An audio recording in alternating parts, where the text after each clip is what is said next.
falar um pouquinho, o Denizar já falou muito, né? A gente trabalhou junto e a gente, por coincidência, pensa parecido em muitas coisas, então concordo muito do que foi dito. Eu acho que não se pode reduzir a ATS, essas questões de doenças raras e do SUS como um todo, né? É preciso pensar de forma mais abrangente. Às vezes, as pessoas tendem a reduzir problemas complexos, né? Que não vão se resolver apenas com ATS. Então, eu vou falar da minha parte, apesar das vezes quererem que a Conitec resolva todos os problemas do SUS, talvez porque tenha sido um órgão que tenha feito muito aí nos últimos anos, nós não vamos resolver todos os problemas. Então, a ATS, né, é um processo multidisciplinar que utiliza métodos explícitos para determinar o valor de uma tecnologia em saúde nas diferentes etapas do seu ciclo de vida. Então, o valor em saúde entende tanto como custo, como benefício. É importante, né, essa definição, ela é muito recente, ela é de 2020, feita aí por vários especialistas em ETS do mundo todo. Então, ela já coloca a questão de métodos explícitos, né, cada vez se dá mais transparência ao que é feito, em todas as etapas do ciclo de vida da tecnologia, não focando somente na fase de incorporação de tecnologias com o objetivo de informar o tomador de decisão, então, como a Conitec faz, né, informar o Ministério da Saúde, apoiar o tomador de decisão, promovendo um sistema de saúde equitativo, eficiente e de alta qualidade. E aí, eu trouxe aqui a definição de doenças raras e ultra raras, por quê? Porque eu sinto que há uma discussão, assim, se coloca raras como se tudo fosse, assim, igual a ultra rara. Então, outros países, assim como a Conitec, a gente fez uma diferenciação para rara e fez uma outra diferenciação para ultra rara. Então, rara, pelo conceito da portaria da política do Ministério da Saúde, seria mais ou menos 140 mil pessoas no país.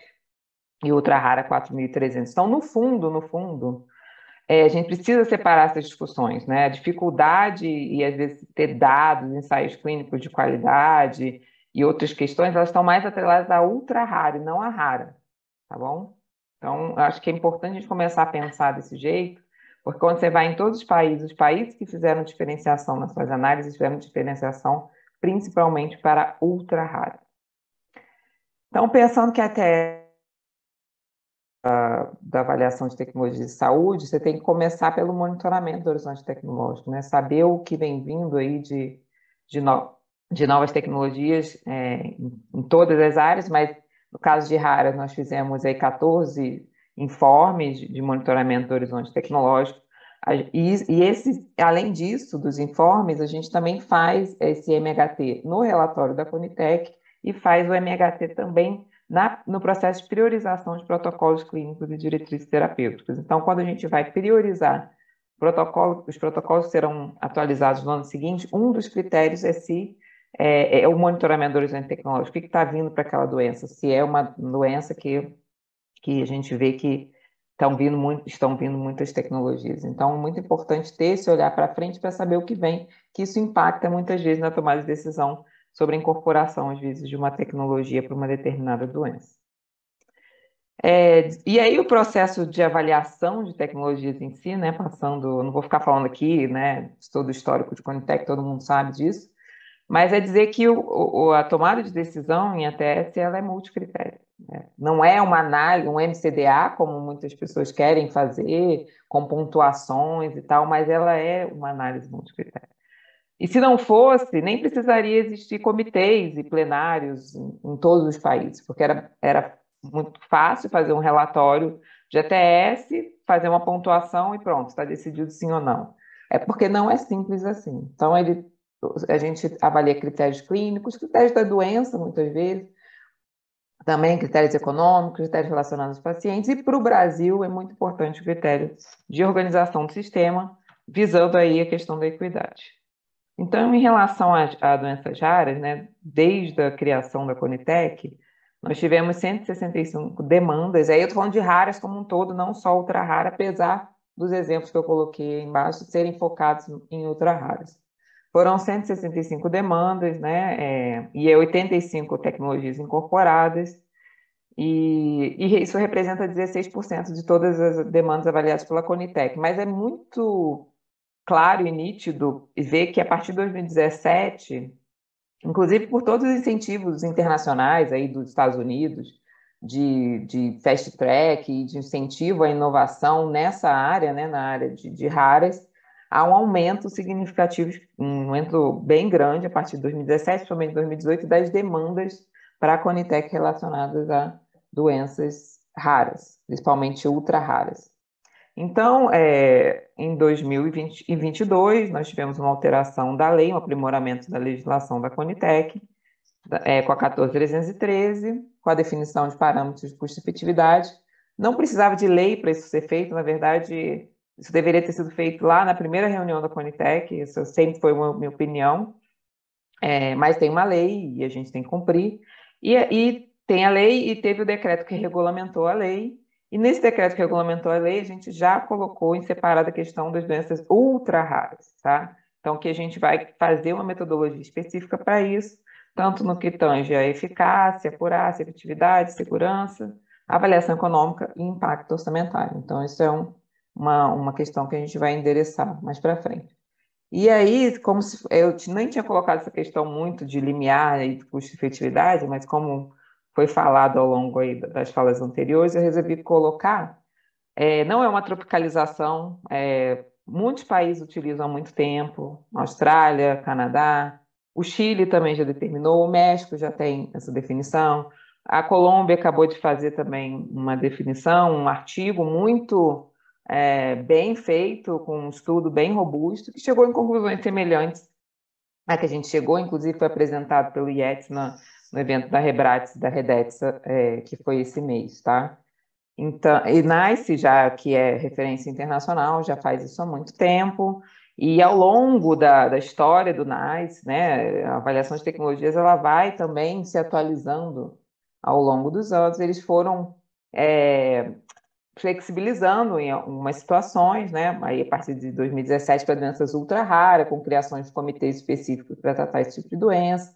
Em 2022, eles revisaram os modificadores que eles criaram para limiares, e isso é um dos critérios da tomada de decisão deles. Então, aqui só falando também, né, que eles têm limiares e têm flexibilizações, como o Denizar falou, já endereçando aí equidade, porque quando. É muito interessante ver um documentário da BBC, não sei se todo mundo assistiu, em 2010, eu acho, que foi quando eles fizeram a primeira flexibilização para oncologia. Porque quando você flexibiliza, de alguma maneira você está dizendo que, entre aspas, você está dando um peso maior, né, uma importância maior para esse grupo de pacientes, que você está aceitando, né, uma eficiência menor e incorporando para um grupo de pacientes por conta de equidade. Então, eles revisaram os modificadores e aí estabeleceram que, se tiver mais quali, a flexibilização maior, ou seja, se conseguir uma tecnologia aportar mais anos de vida ajustado pela qualidade, a flexibilização vai ser maior. A Escócia também tem flexibilização. O nosso estudo ele foi feito com base antes, lá no começo da Conitec, existiam, os países já determinavam limiares de custo-efetividade, mas era com base na experiência deles, sem nenhum estudo, sem ser empírico, sem ninguém ter feito um estudo. O IORC fez um estudo e o Instituto de Efetividade Clínica Sanitária fez um estudo, e que chegaram em conclusões, e foi o que baseou aí nossa análise, né, no aumento de gasto per capita associado ao aumento da expectativa de vida da população. Então, a recomendação da Conitec, né, apesar de vocês dizerem que não ter, né, olha, isso vem discutido há muitos anos. Nós fizemos consulta pública, fizemos audiência pública. Fazer consulta pública, audiência pública, não significa que vai mudar totalmente a recomendação inicial, mas tenho certeza que tudo foi lido e algumas coisas foram modificadas. Mas, assim, não ter um parâmetro, eu me lembro há muitos anos, em audiências públicas no Congresso Nacional de Indústria, que a Conitec sempre foi criticada por não ter critérios claros e objetivos, que não tinha limiar de custo-efetividade, e isso foi feito baseado em evidência, nas evidências que existem hoje, nos estudos que existem hoje. Tá? Então, como está lá no documento, eu já disse em vários lugares, mas como essa fala se repete, não é um parâmetro isolado.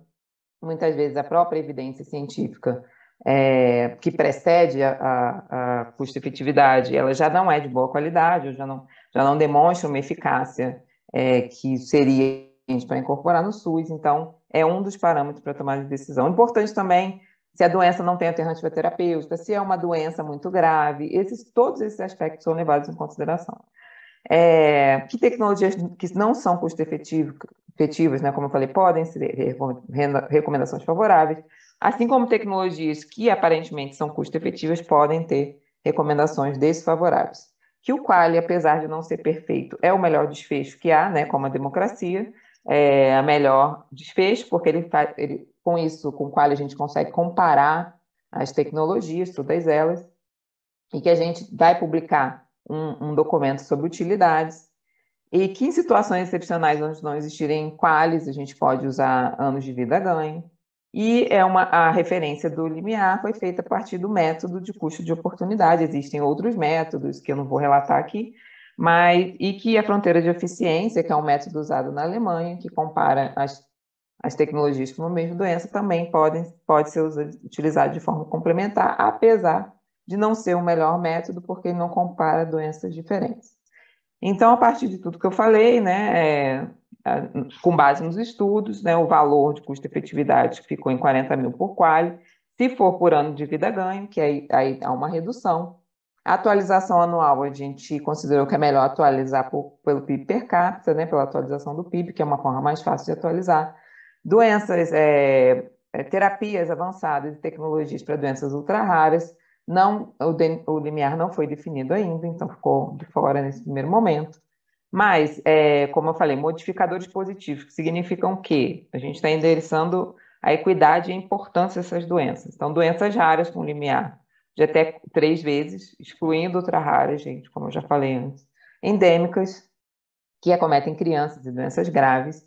Podem existir também fatores negativos, então, mesmo sendo custo-efetiva, a tecnologia pode não ser incorporada, como, por exemplo, se a eficácia comparada, dependendo da eficácia comparada ao tratamento padrão, a magnitude do efeito, eventos adversos, né, o que necessitam de controles rigorosos, incerteza em relação aos resultados, baixa qualidade de evidência, aspectos metodológicos limitantes, né, insumos não disponíveis, necessidade de estruturação de rede, de recurso humano. Quando o impacto orçamentário avaliado for muito grande, então, assim, impacto orçamentário, um limiar de impacto orçamentário, é preciso também fazer um estudo, já existe um estudo que foi feito pelo IEX também, no BID, né, com BID, com o IORC recente sobre limiar de impacto orçamentário, é outra coisa que precisa ser endereçada. Se houver transferência de tecnologia para o comparador, e se o preço também não houver um desconto muito grande. Eu discordo do que o Calderari falou, a CEMED utiliza os preços visíveis, os preços internacionais de países desenvolvidos, então não tem por que o Brasil pagar mais, né, em termos de mercado como um todo, do que o preço de um país desenvolvido e visível. Nós sabemos que existem acordos de confidencialidade, no caso para a incorporação de tecnologias aí nos sistemas de saúde, que o Brasil não permite. Né? Eu acho que talvez, quando a gente fala que aqui é o menor preço do mundo, também não é verdade. Nós sabemos que existem acordos de confidencialidade que países pagam valores menores do que o Brasil paga. Por que que o Brasil optou pela transparência? Eu acho que é algo que precisa ser discutido, que em alguns momentos talvez fosse interessante ter acordo de confidencialidade para incorporação de tecnologia. Então, a gente vem trabalhando em ampliar a participação social, ampliar a transparência. Vocês podem ver que número de contribuição aí, a maior contribuição é para doenças raras, né? Número de contribuições, com exceção da diretriz brasileira do tratamento medicamentoso ambulatorial de pacientes COVID, que trouxe muita discussão aí na sociedade, mas aí as maiores contribuições, elas vêm para doenças raras. A gente criou uma parte no site específica para participação social também. Então, aqui alguns dados, né, da participação social, consulta pública, foram realizados 675, dessas 64 foram para doenças raras, e relatórios, né, da sociedade, aí nos últimos anos foram elaborados 67 relatórios para doenças raras. A gente também tem investido muito na capacitação da equipe em análise qualitativa das contribuições. Então, nós temos um projeto com a UFBA para que a gente consiga. Agora, se vocês repararam na Conitec, recentemente a gente tem separado a análise da técnica de experiência e opinião, já utilizando softwares que utilizam análise qualitativa de dados. A perspectiva do paciente também, que a gente implementou a partir de 2020, com chamadas públicas, e aí vocês têm acompanhado também, 35 delas foram relativas a doenças raras, o cadastro de pacientes também. Audiências públicas também é algo mais recente, que é prerrogativa do secretário da SPT solicitar.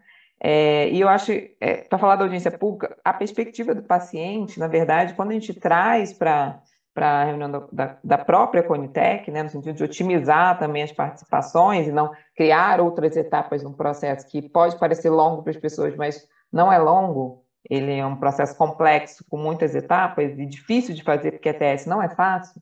A gente busca já, na reunião da Conitec, já ouvir as pessoas. É uma forma de uma audiência pública naquele momento para cada tema, tá?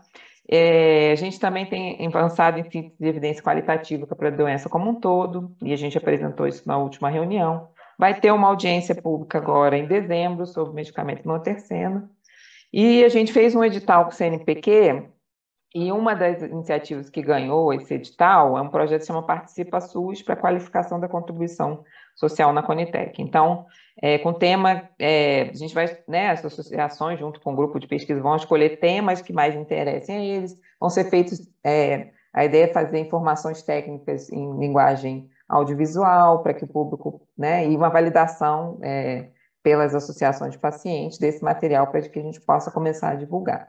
A gente também fez uma iniciativa de capacitação para pacientes em 2020, um curso EAD que a gente já tinha, de um PROAD com a OC, e agora esse curso fica aberto em tempo integral para pacientes e outras pessoas que queiram participar. O monitoramento pós-incorporação é muito relevante nessa área de raras, principalmente na ultra raras, então a gente tem feito algumas iniciativas. Lembrando da dificuldade de ter sistemas de informação, nós não temos sistemas de informação. Assim, temos sistemas melhor do que a saúde suplementar, mas não foram sistemas desenhados para conseguir os desfechos, né? O que a gente precisa de monitoramento, mas dá para utilizar com alguma limitação. Então, a gente fez reuniões com algumas empresas, estamos delineando alguns estudos de vida real com uma empresa específica de MPS. 6, estamos trabalhando em levantamento dos impactos orçamentários, se aquilo que foi calculado de fato se verificou. Isso é muito importante, principalmente para doenças raras, ultra raras. Estamos financiando um estudo longitudinal para 20 doenças raras, um edital do DECIT, a gente pegou carona nesse edital, pediu para eles que conseguisse entrar ali também uma parte nossa para o acompanhamento de doenças raras que a gente considerou aí, que a gente já analisou importantes. A gente fez um edital também de avaliação de tecnologias incorporadas, então, para reavaliação dessas tecnologias. A gente tem um estudo também, aí não é de medicamento incorporado, né? Que é do Zolgensma, mas medicamento muito judicializado, então a gente fez uma parceria aí está financiando um estudo para avaliação da efetividade do Zolgensma e vem construindo com as empresas e com o nosso departamento algumas propostas, né, como pilotos de compartilhamento de risco.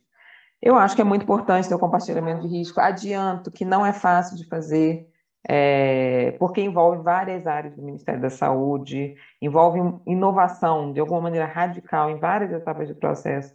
E a inovação radical não é fácil no serviço público, ela é extremamente difícil. Os servidores, eles são, assim, o Denizar trabalhou lá e viu o que né, o que se pensa do servidor do lado de fora e quando se está dentro do serviço público, como é um trabalho árduo, mas que inovações radicais, existe um conservadorismo, somente porque temos órgãos de controle, então, quando ele perpassa várias áreas, existe uma dificuldade maior de implementação, mas eu acredito, né, na importância disso e a gente segue aí tentando fazer. PCDTs, então, dos PCDTs publicados, 61 foram para doenças raras, então 34% dos documentos são para doenças raras. Nós estamos num processo de priorização dos documentos que terão início de atualização no ano que vem. Desses 21 documentos priorizados, 9 são para doenças raras. Então, a priorização ela é feita como eu falei, com MHT, com a priorização com as áreas técnicas, né, do que é importante, e o que a Conitec recomendou, e metade desses documentos são para doenças raras, esses são os PCDTs que estão aí. A gente tem trabalhado em transparência, e vocês podem ver, Conitec, né, as reuniões estão no site, dossiê do demandante, Conitec em números. Assim que tem a reunião, na mesma hora a gente já coloca lá qual foi a recomendação, as gravações, tudo está na internet, é muito importante porque as pessoas podem ir fazer estudos e ajudar a gente a melhorar também a partir da transparência. Mas tem muitos desafios, né? Assim,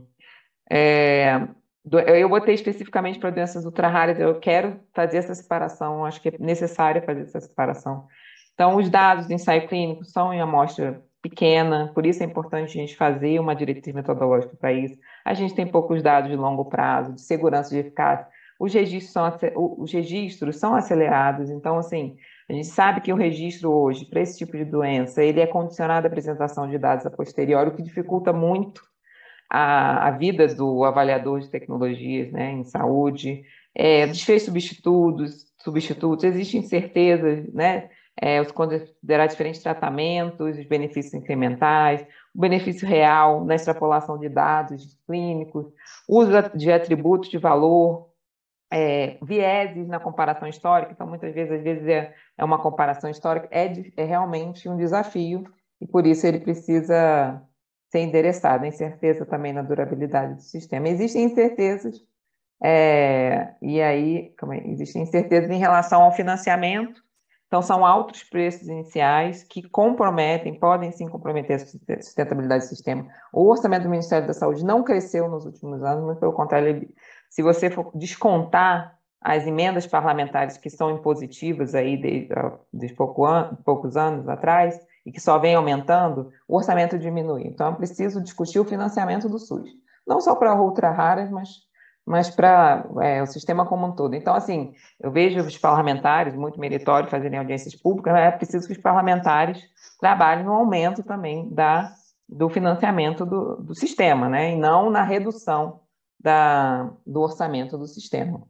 E aí, criação de fundos específicos, o NICE criou um fundo específico, Reino Unido, né, um fundo com 340 milhões de libras esse ano.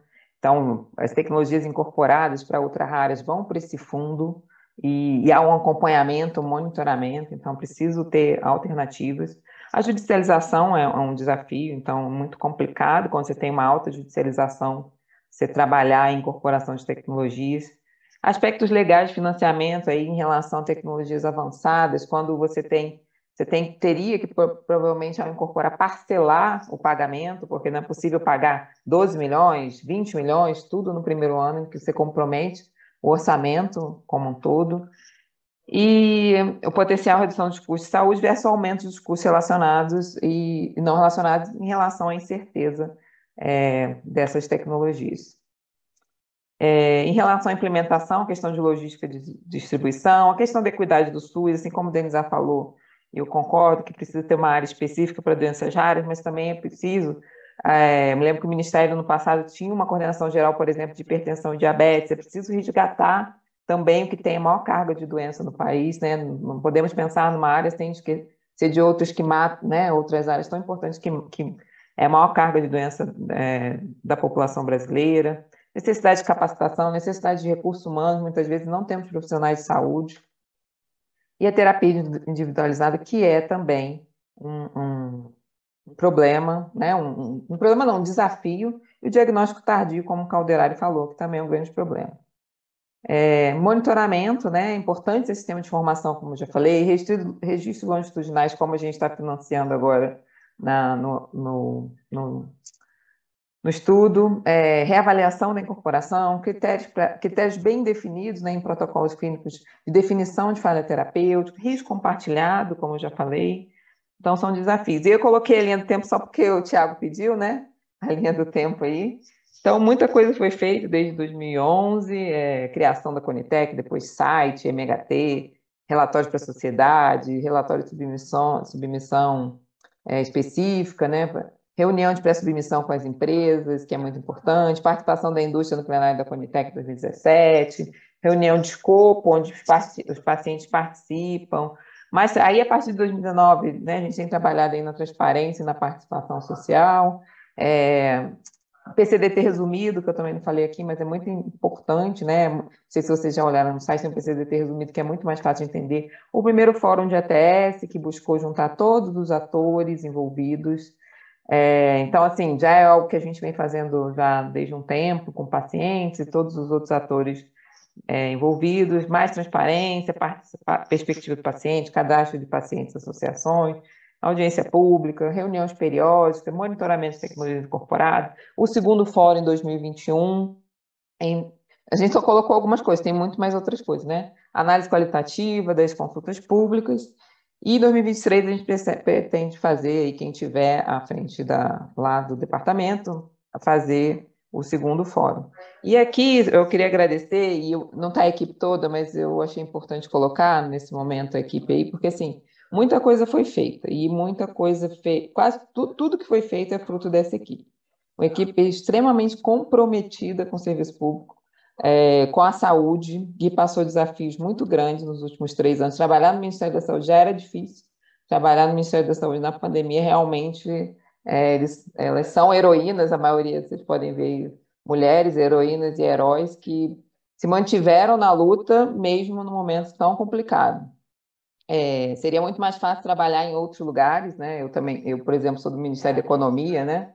Poderia estar trabalhando em outro lugar, mas tenho certeza que todos que estão lá trabalham porque acreditam no Sistema Único de Saúde, e eu queria deixar meu agradecimento a toda a equipe do DGITS, que realmente todos os dias pensam em aprimorar o trabalho que a gente faz.